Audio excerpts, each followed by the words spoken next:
నా మీద రకరకాల మాటలు మాట్లాడిండ్రు. నన్ను నిందించే ప్రయత్నం చేసిండ్రు, నా పార్టీని కూడా నిందించే ప్రయత్నం చేసిండ్రు.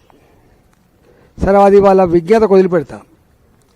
ఎందుకంటే నేను చిల్లర మాటలకి సమాధానం చెప్పేటువంటి నాయకుని కాదు. నేను 25 ఏళ్ళుగా నా నిబద్ధత ఏందో, మా కమిట్మెంట్ ఏందో, మా కన్విక్షన్ ఏందో, మా పని విధానం ఏందో, మా క్యారెక్టర్ ఏందో అన్నీ తెలంగాణ ప్రజల హృదయాల్లో నిక్షిప్తంగా ఉన్నాయి. మేము వాటికి సమాధానం చెప్పాం.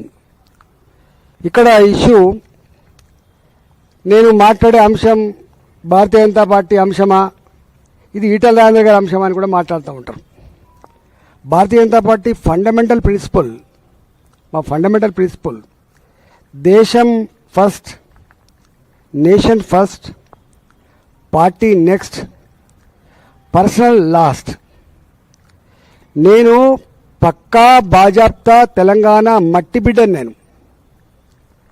నాకు నా తెలంగాణ ఫస్ట్, తర్వాత party next, lost my personal. Etela Rajender గారు లాస్ట్ నా పర్సనల్.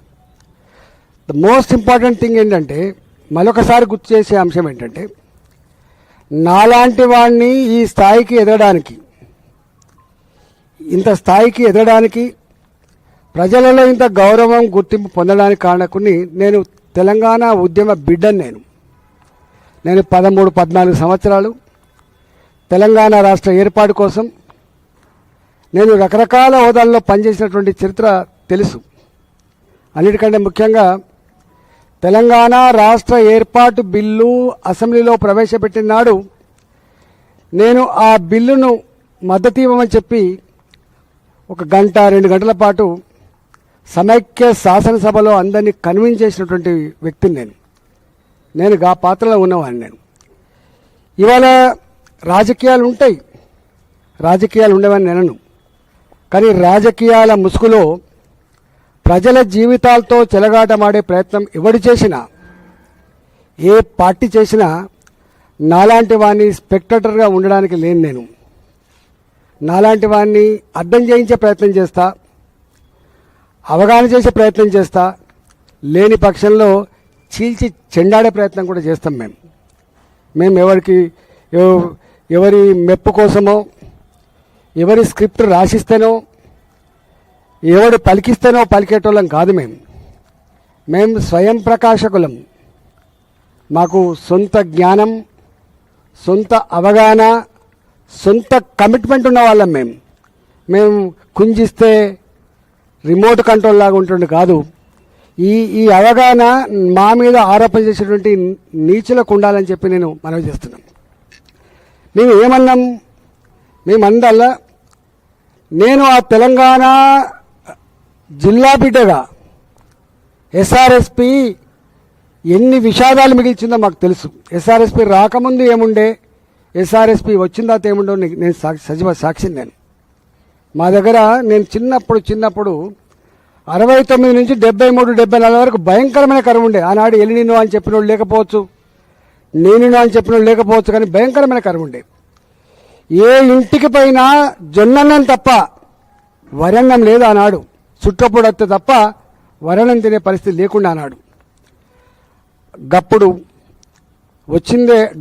పునాది వేయబడ్డ 64లో పునాది వేయబడ్డ ఎస్ఆర్ఎస్పి వచ్చిన తర్వాతనే మాకింత వరి పండించుకునే, మాకు అప్పటికే కాకతీయుల చెరువుల కింద ఇంత వ్యవసాయం ఉండే కాబట్టి మేము ఇంత చల్లగా బతికినాం. నేను ఆనాడు కూడా సమైక్య రాష్ట్రంలో అనేకసార్లు మేము మాట్లాడినాం. ఒకటే రాష్ట్రంలో ఏం వివక్ష ఇది అని చెప్పి మాట్లాడినాం. ఆంధ్ర ప్రాంతంలో 1 టీఎంసీ నీళ్లకు 3500 ఎకరాలు ఎట్లా పారుతుంది? అదే తెలంగాణ ఎస్ఆర్ఎస్పి కింద మీరు ఒక టీఎంసీ నీళ్ళకి 12,000, 13,000 ఎకరాలు ఎట్లా పారుతుంది? ఒకటే రాష్ట్రం కదా అని చెప్తే ఇది మెట్ట ప్రాంతాల కోసం డిజైన్ చేయబడ్డ కాలువలు అని చెప్పిండ్రు. నేను నా ఉపన్యాసాలు ఉంటాయి అసెంబ్లీలో, ఎస్ఆర్ఎస్పి కాలువల కింద బోను లేకుండా, బావులు లేకుండా పూర్తి స్థాయిలో వ్యవసాయం చేయరు. ఇది అవగాహన ఉన్నోడికి, జిల్లా బిడ్డ అయితే తెలుస్తుంది. వ్యవసాయం గురించి అవగాహన ఉన్నోడికి, నీళ్ళ గురించి అవగాహన ఉన్నోనికి ఇవాళ రైతుల గురించి అవగాహన ఉన్నది తెలుస్తుంది తప్ప వాటి తెలిసే ఆస్కారం లేదు. మేము ఆనాడు అన్నాం, మేము ఆనాడు చెప్పినాం. మేము ఎన్నోసార్లు నేను హుజరాబాద్ కాన్స్టిట్యూన్సీ రిప్రజెంట్ చేసేటప్పుడు నా ఎజెండా, నేను ఎమ్మెల్యేగా గొప్ప ఎమ్మెల్యేనా కాదా అనడానికి నా ఎజెండా ఎస్ఆర్ఎస్పి నీళ్ళు వచ్చినప్పుడు ఆ తూములు లేపితే నేను గొప్ప హీరోను, నేను ఆ కాలువను తెంపితే నేను గొప్ప హీరోను. చివరికి వరంగల్ వాసులకు కూడా తాగే నీళ్లు అందని పరిస్థితులలో వాళ్ళు నా మీద ధ్వజమెచ్చేది. అంటే ఎస్ఆర్ఎస్పి నీళ్లు వరంగల్ కూడా దాటలేని విషయం మీకు అర్థం కావాలి.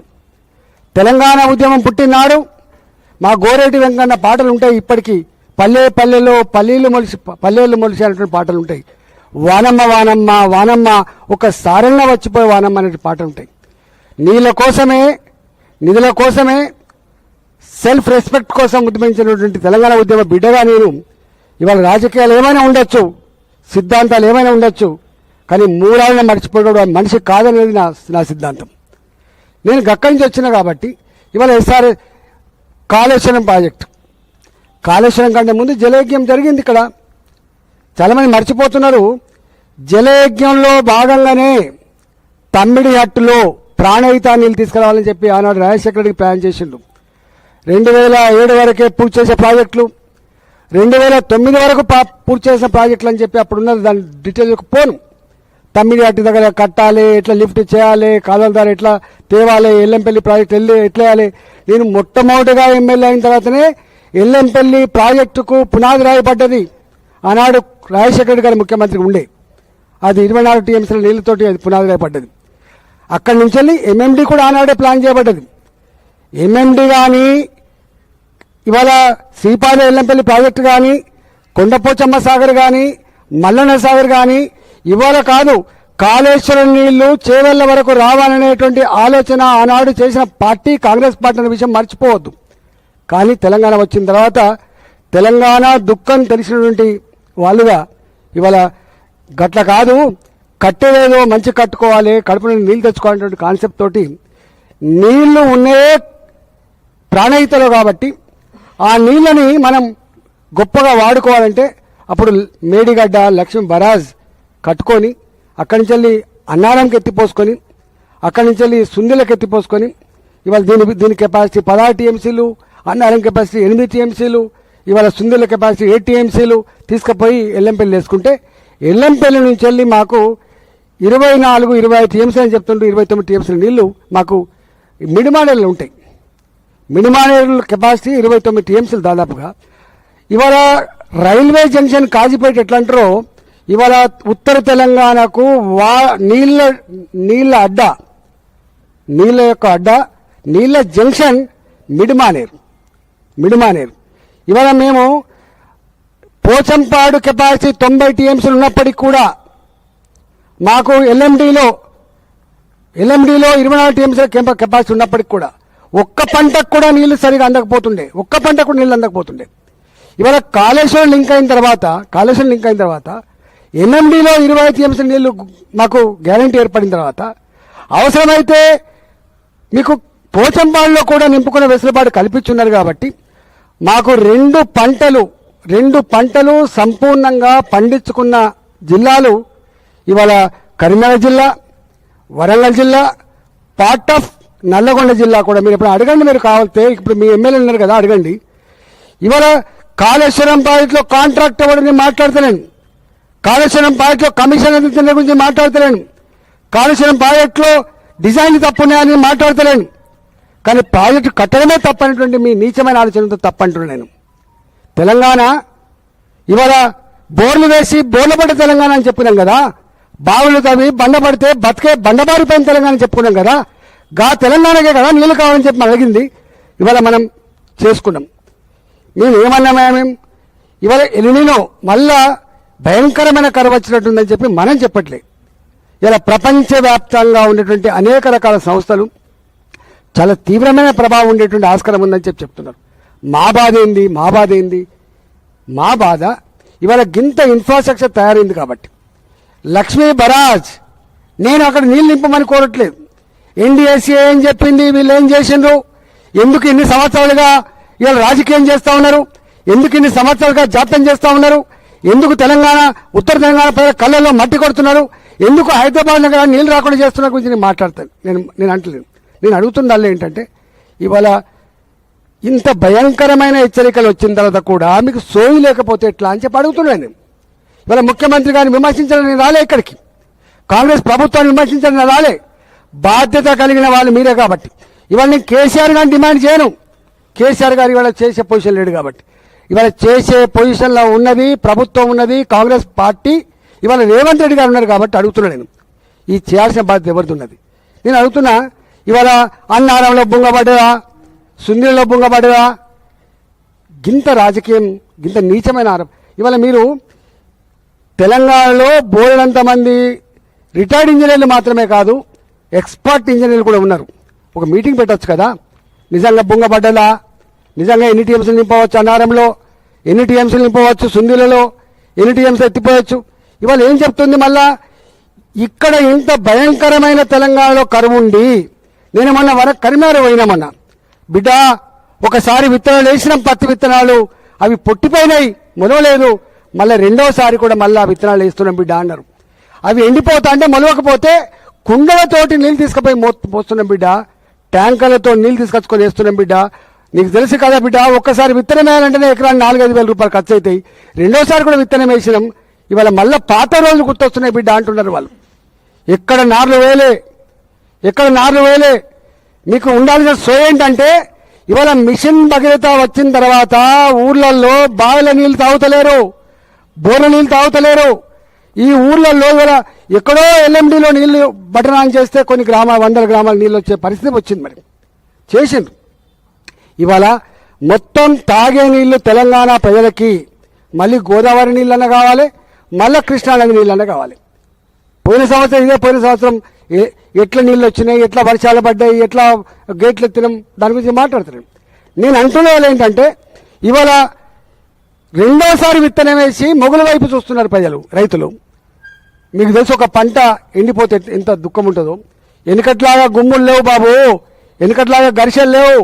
ఇలా వచ్చిన గింజ వచ్చినట్టే పోతుంది. ఇవాళ నిల్వ ఉండదు. ఒకప్పుడు అంటే 2 ఏళ్ళు కరువు వచ్చినా, 3 ఏళ్ళు కరువు వచ్చినా గడ్డి వాములు ఉండేది పశువులకు, సొప్ప అటుకుల మీద పెట్టి సాంప్రదాయం ఉండేది. ఇలా గుమ్ములలో వడ్లుండేది. 3 ఏళ్ళు కరువు వచ్చినా, 4 ఏళ్ళు కరువు వచ్చినా బతుకుతెరి ఉండేది. కానీ ఇవాళ చొప్ప అటుకులు లేవు, వరిగడ్డి వాములు లేవు, ఇళ్లలో ఘర్షలు లేవు, గుమ్ములు లేవు, నిల్వ లేదు. ఏ నెల కానలే కొనుకొచ్చుకోవాలి. గిట్లాంటి ఈ పరిస్థితులలో మీరు ఇవాళ అక్కడ 90 టీఎంసీలు 90,000 క్యూసెక్ నీళ్ళు వస్తున్నాయని చెప్తుంది. దాదాపు 7.5-8 టీఎంసీల నీళ్ళు, 11,400 క్యూసెక్లకు ఒక టీఎంసీ అవుతుంది.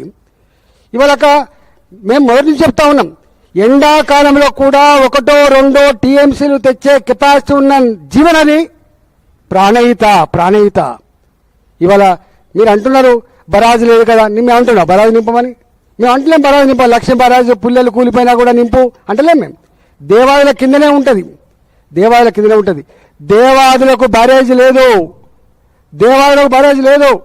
గోదావరిలో వచ్చే నీళ్లను కొంచెం కాలువ కొట్టి ఈ పంపంలో తీసుకొచ్చి అక్కడి నుంచి లిఫ్ట్ చేస్తారు. దాదాపు నాకు తెలిసి 0.6 టీఎంసీ 0.7 టీఎంసీ ఫర్ డే. ఇవాల్టికి కూడా బరాజు లేకుండా అక్కడ దేవాదుల నుంచి లిఫ్ట్ అవుతున్నాయి.